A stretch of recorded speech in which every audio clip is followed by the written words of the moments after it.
Instituto Bíblico Teológico Educa presenta su programa Gracia Abundante, un espacio de conversación sobre temas bíblicos de importancia.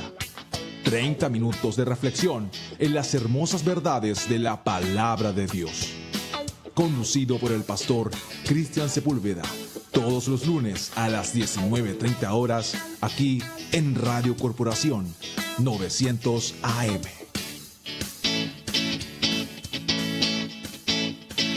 Hermanos, el Señor les bendiga. Estamos nuevamente aquí compartiendo con ustedes Instituto Bíblico Educa. Estamos muy contentos de tener esta nueva oportunidad de compartir un tema que es un tema bastante complejo dentro de las iglesias y por cierto que ha traído bastante controversia también, pero vamos a tratar, ¿verdad?, de ser lo más bíblico posible en todo esto. Somos el Instituto, como les dije, Bíblico Educa. Usted puede encontrar nuestros programas disponibles en www.institutobiblico.cl o www.ibeduca.com, ¿cierto?, en donde va a poder encontrar los diferentes programas que nosotros tenemos para usted. Y bueno, como el tiempo es corto, vamos al tema propiamente tal que nos convoca hoy día, ¿cierto? El tema comienza con una pregunta. ¿La culpa la tiene el diablo? Responsabilizando a otros de nuestras propias falencias, ¿cierto? Para efectos de este programa y de este tema, voy a extraer algunas ideas de un libro reciente que es de Cole Brown, y también de otros autores, ¿cierto?, que nos van a dar algunas luces también y nos acercan a las escrituras respecto a este tema. Pero en definitiva, ¿qué vamos a hablar? Vamos a hablar de echarle la culpa al diablo de todo, ¿cierto? Y también de ver demonios por todos lados. ¿Cómo, si traemos ese evento, si traemos esa práctica a las escrituras, qué nos habla las escrituras respecto a ello? Ciertamente muchos de nosotros, por mucho tiempo, le hemos echado la culpa al diablo de todo, ¿cierto?, de muchas situaciones que pasan en nuestra vida. Yo, por cierto, no quiero hacer una apología del diablo acá ni defenderlo. Nosotros sabemos que el diablo es un pobre diablo, ¿cierto? Pero muchas veces nosotros los cristianos cometemos muchos errores respecto a calificar al diablo de una manera que realmente no está calificado bíblicamente, ¿cierto?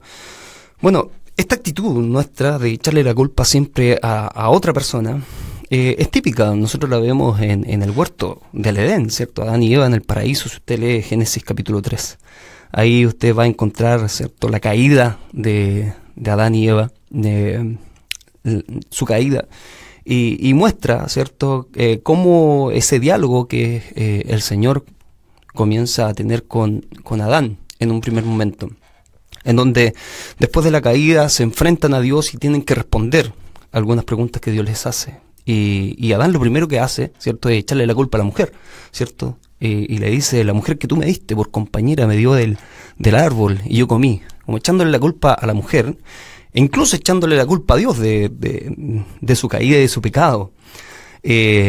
Después Dios le pregunta a Eva y Eva le responde: oye, fue la serpiente que me engañó y yo comí. Bueno, esta práctica del ser humano es propia de un ser caído, de echarle la culpa a los demás. Son pocas las veces en que nosotros asumimos nuestras responsabilidades. Y en este contexto muchas veces le echamos y preferimos echarle la culpa al diablo de muchas cosas que nosotros mismos cometemos como seres imperfectos, ¿cierto?, como seres pecadores. Muchas veces intentamos echarle la culpa a otros para nosotros salir limpios. Por ejemplo, perdiste tu trabajo, es el diablo. Te sientes enfermo, hermano, el diablo te enfermó. Estás siendo tentado para pecar, no, el diablo me tentó, por eso que yo pequé, caí. Llegaste tarde al culto, por ejemplo. Hermano, el diablo. Y tuviste una lucha con Satanás.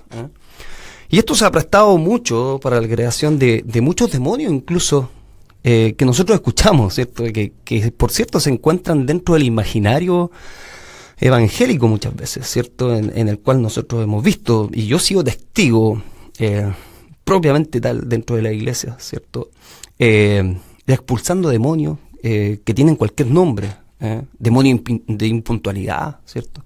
demonios de distracción, demonios de sueño, demonios que si nosotros los llevamos a las escrituras, en ninguna parte salen dentro de la Biblia. Si bien, hermanos, no quiero que usted piense que le estoy bajando el perfil a las fuerzas demoníacas, que ciertamente son reales y están patentes en el mundo, ¿cierto? Puesto de que el Nuevo Testamento nos revela varias características de los demonios que pueden estar asociados, incluso hay enfermedades que ciertamente pueden estar asociadas a deficiencias físicas, a deficiencias mentales, como la ceguera, por ejemplo, ya o infringirse daños a sí mismo, si usted se acuerda, ¿verdad?, de algunos pasajes bíblicos respecto a eso. Pero todo esto ciertamente nos lleva a hacernos una pregunta, y una pregunta que es bastante importante que nos hagamos. Y aquí me voy a hacer un paréntesis de este tema, que está relacionado ciertamente. ¿Puede un verdadero cristiano regenerado ser poseído? No sé si usted se lo ha preguntado, pero este tema ha generado muchas controversias dentro de la iglesia. Hay algunos que sí, que efectivamente un cristiano puede ser poseído. ¿Qué nos dice la Biblia? Les voy a leer primero dos opiniones que me parecen bastante certeras, ¿cierto? Y bastante bíblicas. La primera es de R.C. Sproul, que nos dice lo siguiente: aunque los demonios son reales y poderosos, no hay ningún motivo para creer que pudieran llegar a poseer a un cristiano. Podremos ser acosados, tentados o acusados por los demonios, pero nunca nos podrán controlar. Todos los cristianos tienen el Espíritu Santo morando dentro de sí. Su presencia les garantiza el estar libre de la posesión de los demonios. El Espíritu Santo es más poderoso que cualquier demonio que pueda atacarnos. Recordemos, hermanos, que nosotros somos sellados por el Espíritu Santo. Yo no me imagino que un sello se rompa, ¿cierto? Y que Dios falle en ese sello para que entre un demonio a la vida de un cristiano, y estamos hablando de un cristiano regenerado, de un verdadero cristiano. Wayne Grudem, nos dice lo siguiente: si con poseído por un demonio se quiere decir que la voluntad de la persona está completamente dominada por un demonio, al punto que la persona no tiene poder para escoger el bien y obedecer a Dios, la respuesta sería con certeza que no, porque la Biblia garantiza que el pecado no tendrá dominio sobre nosotros, puesto que hemos sido resucitados con Cristo. Y eso lo podemos ver en Romanos 6.4, ¿cierto? 6.4, 11, 14, versos 18, 22 también que lo cita. Hermanos, ciertamente debemos tener claro la actividad de los demonios. Debemos considerarla, ¿cierto? Siempre ha estado y no hay que ignorarla. De hecho, cuando nos vamos a la historia incluso, nosotros vemos que el segundo siglo, el tercer siglo, el cuarto siglo de la iglesia, también vemos algunos escritores de ese tiempo, o los llamados padres o maestros de la iglesia, como Justino Mártir, Lactancio, San Agustín, que escribieron también de esta actividad, y ha sido esta actividad permanente dentro de la iglesia, porque la misma Biblia nos aclara. Si nosotros vamos a 1 Timoteo 1 Timoteo 4, 1, 2, nos dice que el Espíritu dice claramente que son los postreros tiempos, algunos apostatarán de la fe, escuchando a espíritus engañadores y a doctrinas de demonios, por la hipocresía de mentirosos que teniendo cauterizada la conciencia, ¿cierto? Si bien Pablo aquí se refería quizás a las herejías locales que amenazaban también la pureza de la iglesia en ese tiempo, sin embargo el texto igualmente es aplicable a nosotros y a nuestra vida cristiana. Sin ir más lejos, ¿cierto? Pedro también en el capítulo 5 también nos habla, ¿cierto? Que el enemigo, el diablo, ronda como león rugiente buscando a quien devorar. Por lo tanto, no podemos ignorar esta actividad, la actividad demoníaca, digámoslo así. Pero frente a esto debemos tener cuidado de caer en una suerte de psicosis, porque eso es lo que ha ocasionado lamentablemente dentro de la iglesia, una suerte de psicosis, es una psicosis de guerra espiritual. Yo sé que usted ha escuchado esa palabra, guerra espiritual, que yo creo que en unos programas vamos a hablar de la guerra espiritual, porque ciertamente existe una guerra espiritual. Pero ¿cómo la entendemos, la guerra espiritual? Nosotros durante los años 80, los años 90, ¿cierto? Vimos un crecimiento de esta doctrina de la guerra espiritual, en el cual predicadores, evangelistas, comenzaron a ver demonios por todos lados, ¿cierto? E incluso dentro de la iglesia, hermano, yo no imagino un demonio dentro de una iglesia, donde está el poder de Dios, donde una iglesia bíblica, una iglesia en donde se predica el evangelio de Jesucristo. No me imagino un demonio adentro.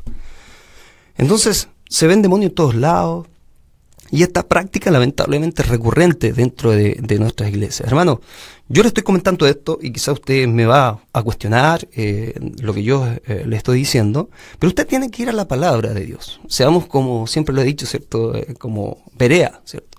En donde los hermanos de Berea escuchaban al apóstol Pablo y después llegaban a indagar lo que él había dicho o quizás a confirmarlo y a indagar y a analizar las escrituras. No podemos ignorar Efesios 6, ¿cierto? La armadura de Dios. 2 Corintios 10 también, que nos habla de estas fuerzas espirituales. No podemos ignorarla. Y eso quiero que quede súper claro. Pero no podemos malinterpretar y no podemos llevar a la práctica valga la redundancia, una práctica que han inventado hombres y que son prácticas centradas en el diablo y son centradas en el hombre. Una práctica de origen antropocéntrico más que nada. Mi segundo punto a destacar hoy es que el diablo, esto es importante, hermano, no debe tomar importancia dentro de nuestras iglesias. El centro de un culto de adoración es Jesucristo. Esto es otro problema y otros errores que nosotros cometemos en el culto del Señor. A veces hablamos más del diablo y de los demonios que de lo que verdaderamente es importante, que es Jesucristo, es el evangelio de Jesucristo. ¿Cierto? Llegamos a cantar incluso canciones que solo nombran al diablo, o nombran a demonios, nombres de demonios, ¿cierto? Dentro del culto, de un culto de adoración. Hermano, el culto de adoración, cuando nosotros nos reunimos en el día del Señor, las canciones, el sermón, la predicación, ¿cierto? La coordinación, etcétera, debe estar centrada en una persona. Y esa persona es Jesucristo. Entonces debemos entender una cosa: el enemigo que tenemos nosotros, que es el diablo, no es el causante de todas las cosas malas que nos pasan. No es el causante. Muchas cosas malas que nos pasan es por nuestra responsabilidad, es por nuestra incompetencia de cumplir, y es por nuestra naturaleza también, nuestra naturaleza pecadora. Muchas veces tratamos de evadir nuestra responsabilidad producida por nuestra concupiscencia. Fíjense lo que dice Santiago. El libro de Santiago lo dice claramente. Santiago capítulo 1, verso 13-15. Anótelo por ahí. Santiago capítulo 1, verso 13 y 15. Dice que cada uno es tentado cuando de su propia concupiscencia es atraído y seducido. Entonces la concupiscencia, después que ha concebido, da a luz al pecado. Y el pecado, siendo consumado, da a luz a la muerte. Entonces Santiago nos enseña que aquí los sucios, los cochinos somos nosotros. Muchas veces tratamos de echarle la responsabilidad a otro, ¿cierto? Podemos ir por la calle, ¿cierto? Y viene una niña con poca ropa en el verano, que es común verlo hoy día. Usted la mira más de un segundo y ya pecó, ¿cierto? Y usted reprende al diablo. No es el diablo, hermano, es su mente. Esa mente que debe ser sometida a la voluntad de Dios.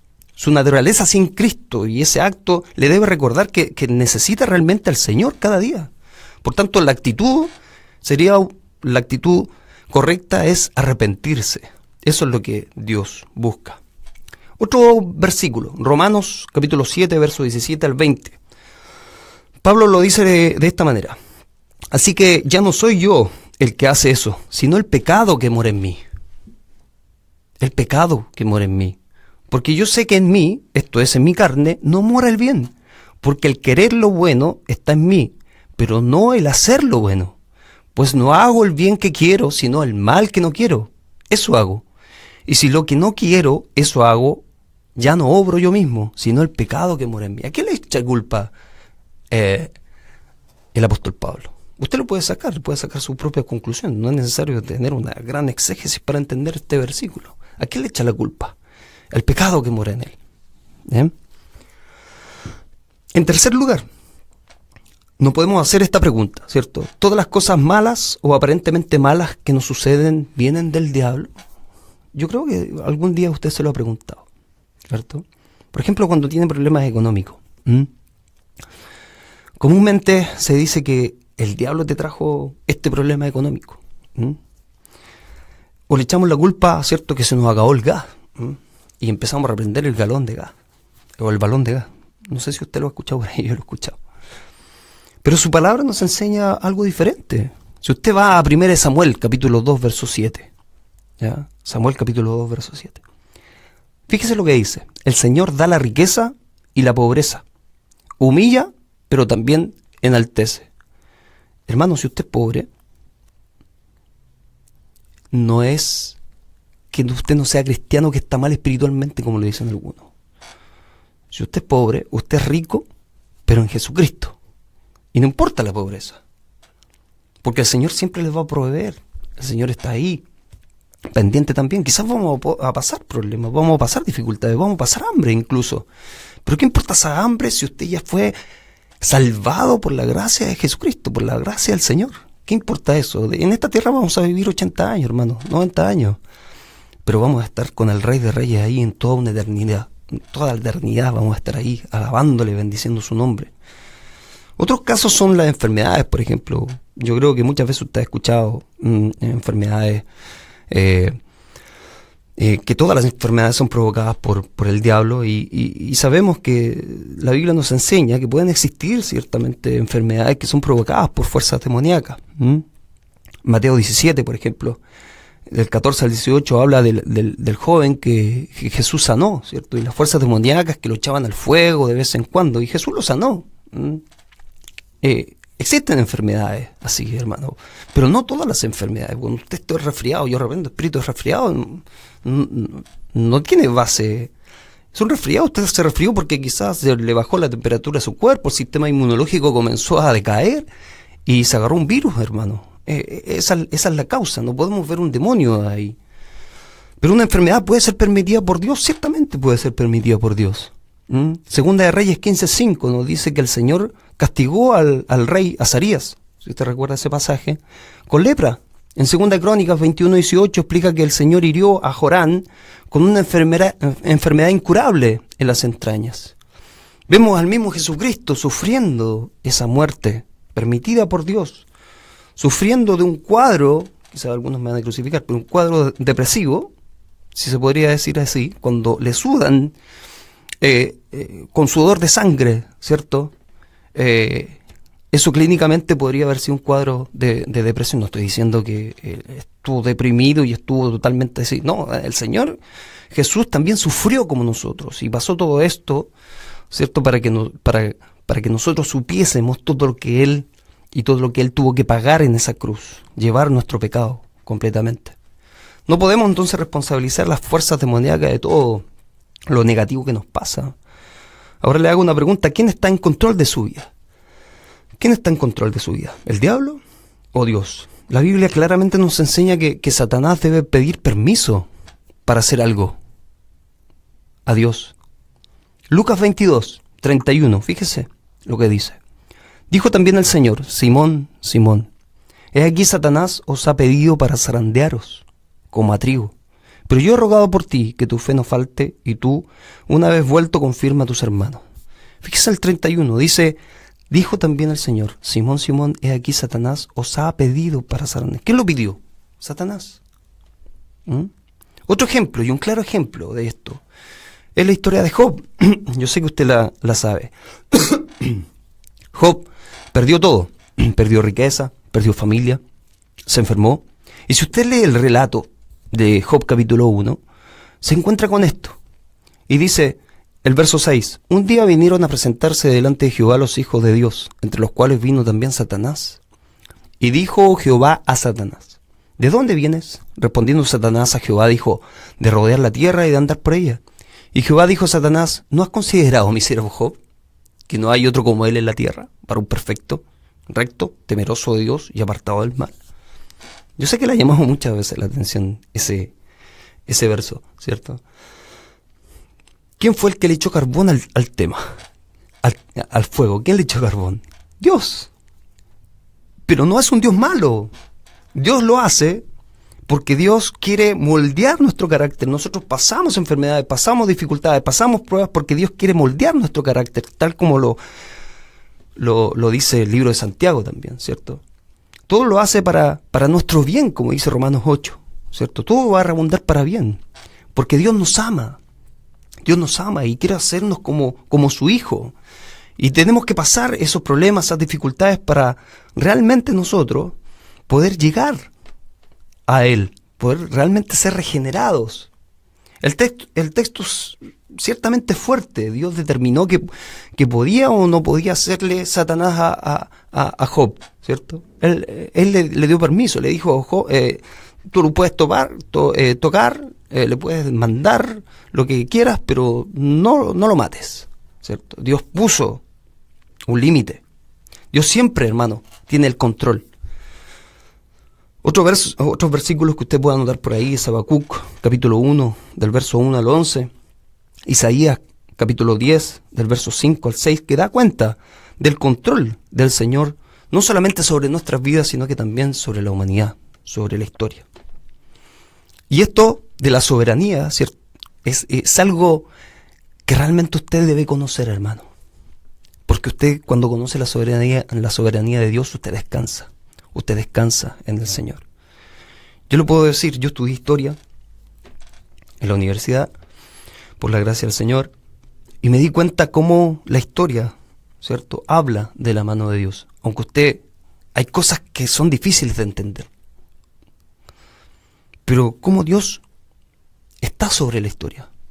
Cómo su soberanía está. Yo no me imagino al Señor que, tal hermano en tal lugar, en tal ciudad, está pasando el tremendo problema. Se me escapó. El diablo fue y le infringió un problema, le infringió un dolor. Se me escapó. ¿Ahora qué voy a hacer? No me imagino a ese Dios. Yo tengo un Dios todopoderoso. Mateo 10, capítulo 10, verso 29 dice, no se venden 2 pajarillos por un cuarto, con todo ni uno de ellos cae en tierra sin vuestro Padre, pues aún vuestros cabellos están todos contados. Soberanía de Dios. Dios tiene el control, hermano. Dios tiene el control sobre su problema, sobre su dificultad, sobre lo que usted está pasando. Entonces, usted no aguante que vengan a decirle que usted es pobre porque está mal espiritualmente. No, debemos pasar problemas. Algunos vamos a pasar más problemas que otros. Algunos somos más porfiados que otros. Les leeré el siguiente ejemplo interesante que encontré por ahí. Dice, ¿y cómo puede un cristiano sincero creer esto? ¿Por qué atribuye el bien a Dios y el mal al diablo y así, sin darse cuenta, niega la soberanía de Dios? Probablemente es porque quiere proteger a Dios. Tratan de hacerlo más fácil de creer y amar, atribuyéndole todo lo que les parece bueno. Por ejemplo, una joven enfermera que trabajaba en la sala de urgencias de un hospital me dijo que cuando llegaba un paciente accidentado, miembro de cierta iglesia en ese pueblo, el pastor de esa iglesia corría siempre al hospital. Sus primeras palabras pronunciadas a la víctima y a su familia eran estas: acuérdense, Dios no tuvo nada que ver en esto. Supongo que este pobre hombre temía que sus feligreses fueran a desertar de la fe. Pero si usted piensa por un minuto sobre lo que este predicador decía, pueden comprender lo ridículo que era. Este hombre quería proteger a Dios, pero en realidad estaba preparando terreno para la desesperación y la incredulidad. Dejaba a la persona lastimada totalmente en manos o de Satanás o de un fatalismo cruel. Inconscientemente quitaba a Dios de la escena cuando en realidad la persona tenía necesidad de sentirse segura del control soberano de Dios sobre todas las cosas, hermano. ¿Acaso a Dios se le pasa algo? Yo no sé el Dios que tiene usted, pero yo tengo un Dios todopoderoso. Usted, hermano, debe descansar en Él. Cole Brown dice la siguiente cita que saqué del libro. Dice, las cosas que percibimos como negativas a veces son las cosas que glorifican más a Dios y nos traen el mayor bien. Hermano, debe descansar. Usted debe descansar. Nuestra atención debe estar solo en Él. No perdamos más tiempo, hermano, de ver demonios en todos lados. Ciertamente no debemos ignorar las acechanzas del diablo, pero nuestro centro es Jesucristo. Nuestra conversación, ¿qué tiene que abundar? Jesucristo, ¿cierto? La bendición, no otra cosa. No debemos ignorar lo otro, pero tampoco debemos armar una psicosis de todo esto. Hermano, el Señor le bendiga. Vamos a escuchar una canción de Seth Condry. Escuche la letra de esta canción. Esta es una letra hermosa. Él estaba pasando un problema, su hijo enfermo, ¿cierto? Una enfermedad incurable. Él lo vio un día a su hijo, esto lo cuenta como testimonio, él vio a su hijo una enfermedad de la piel, su hijo llorando de dolor, y él, impotente totalmente frente al dolor, se fue y creó esta canción. En medio del problema, cuando ya no puedo más, confiaré en tus promesas, suficiente me serán. Y en medio de este caos, cuando no puedo entender, buscaré en ti refugio y seguro estaré. Mi Salvador, por siempre no temeré, tú estás conmigo, no fallarás, en ti confío, mi esperanza solo en ti.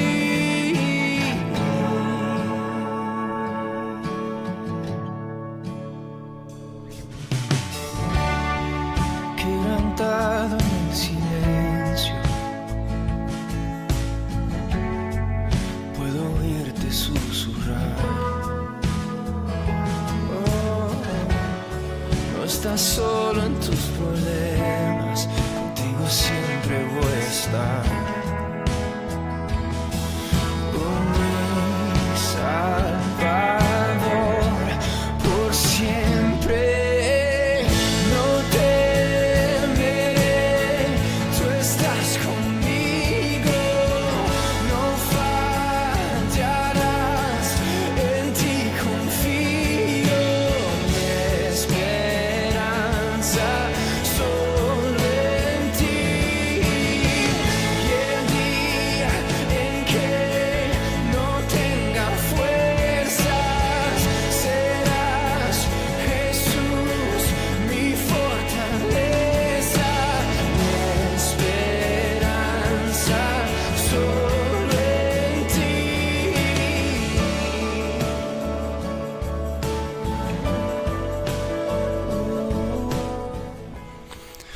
Hermosa adoración al Señor. Es una historia, ¿cierto? Que yo le comentaba. Seth Country se llama el autor. Él quizás se encontró en este profundo dolor. Solamente los que somos padres podemos imaginarnos ver a nuestro hijo llorar de dolor. Y ahí surge esta canción. Mi esperanza solo en ti. El día en que yo no tenga fuerza, Jesús serás mi fortaleza. Esa es la acción de un cristiano regenerado. Por eso, hermano, este tema espero que le haya gustado y les voy a invitar a orar para que podamos finalizar. Señor, yo te pido que tú abras nuestro entendimiento para entender cabalmente, Señor, tu palabra. Dios mío, muchas veces hay pasajes muy duros que nos cuesta entender, pero danos, Señor, la sabiduría que necesitamos para entender tu palabra, Señor. Yo te pido por cada uno de los hermanos que están pasando problemas en estos momentos. Su vida está quizás rota. Yo te pido que tú bendigas su corazón, que lo sanes completamente. Gracias, Señor. Gracias, Señor, porque sabemos que las acechanzas del diablo siempre van a estar, pero Él está derrotado. Y que el centro de nuestra vida y de nuestra predicación tiene que ser el Evangelio de Jesucristo, y tiene que ser Jesucristo propiamente tal. Te damos gracias, Señor, en el nombre de Jesús. Amén. El Señor les bendiga y nos vemos, si Dios quiere, el próximo lunes a esta misma hora.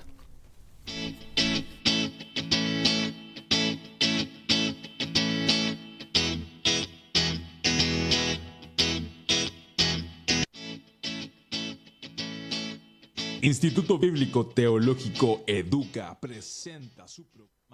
¿Quieres estudiar teología, pero no lo puedes hacer presencialmente? Escucha esto. En el Instituto Teológico Educa podrás hacerlo compatibilizando familia y trabajo. No necesitas esperar un año o un semestre, ya que tenemos ingresos de nuevos alumnos 3 veces al año, enero, mayo y septiembre. Contamos con una plataforma virtual de gran calidad y te preparamos para usarla. Además, tendrás docentes altamente capacitados que te guiarán en el proceso de aprendizaje y con clases en vivo. Todo lo anterior a un precio muy